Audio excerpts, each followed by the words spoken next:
ನಾನು ಸಿದ್ದುಗೆ ಹತ್ತಿರವಾಗೇ ಹೋಗಿ ನಿಂತೆ.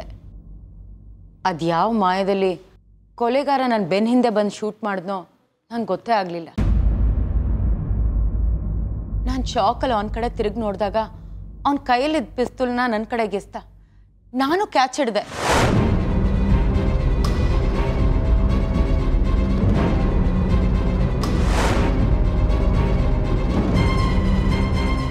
ತಕ್ಷಣ ನಾನು ಅದನ್ನ ಕೆಳಗಡೆ ಹಾಕ್ತೆ. ಅವನು ನಮ್ಮ ಕಾರ್ ಹಿಂದೆ ನಿಂತಿರೋ ಟ್ರಕ್ ಹತ್ಕೊಂಡು ಹೋದ. ಇದು ನಿಜಾನ ಕನಸು ಅಂತ ತಿಳ್ಕೊಳ್ಳೋ ಅಷ್ಟರಲ್ಲಿ ಸಿದ್ದು ಕೊಲೆ ಆಗಿತ್ತು. ಕೊಲೆಗೆ ಬಳಸಿದ ಪಿಸ್ತೂಲ್ ನನ್ನ ಕೈ ಸೇರಿತ್ತು. ಕೆಳಗಡೆ ಬಿದ್ದಿದ್ದ ಸಿದ್ದುನ ನನ್ನ ತೊಡೆ ಮೇಲೆ ಹಾಕ್ಕೊಂಡೆ. ಆಗಲೇ ರಕ್ತದ ಕಲೆ ನನ್ನ ಸೀರೆಗಾಗಿತ್ತು.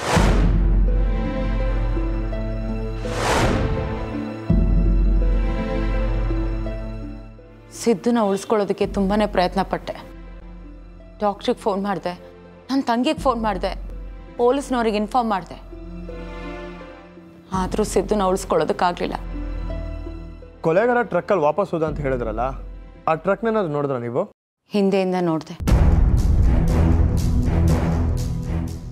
ನೀವು ಟ್ರಕ್ ನಂಬರ್ ಏನಾದರೂ ನೋಡಿದ್ರಾ? ಇಲ್ಲ, ಕತ್ಲಲ್ಲಿ ಕಾಣಲಿಲ್ಲ. ನಿಮಗೆ ಯಾರ ಮೇಲಾದರೂ ಅನುಮಾನ? ಇಲ್ಲ. ಸಿದ್ಧಾರ್ಥ ಅವ್ರ ಎರಡನೇ ಹೆಂಡತಿ ಮಧುರ ಮೇಲೂ ಇಲ್ವಾ? ಖಂಡಿತ ಇಲ್ಲ. ಡಿವೋರ್ಸ್ ತಗೊಂಡಿರೋ ನನಗೆ ಸಿದ್ದು ಸಾವನ್ನ ತಡ್ಕೊಳ್ಳೋದಕ್ಕಾಗ್ತಾ ಇಲ್ಲ.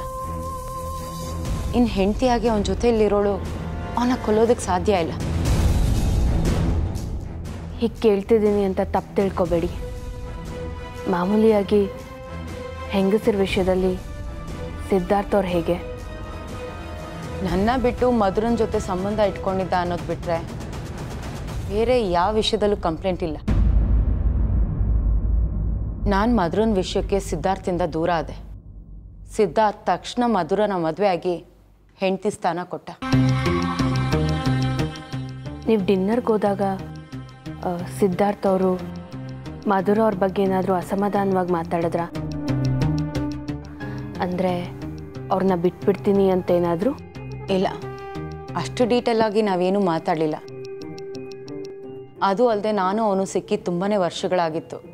ಒಂದೇ ಮೀಟಿಂಗಲ್ಲಿ ಅಷ್ಟೆಲ್ಲ ಶೇರ್ ಮಾಡ್ಕೊಳ್ಳೋದಕ್ಕಾಗಲಿಲ್ಲ. ಇನ್ನೂ ಏನಾದರೂ ಹೇಳೋದಿತ್ತಾ?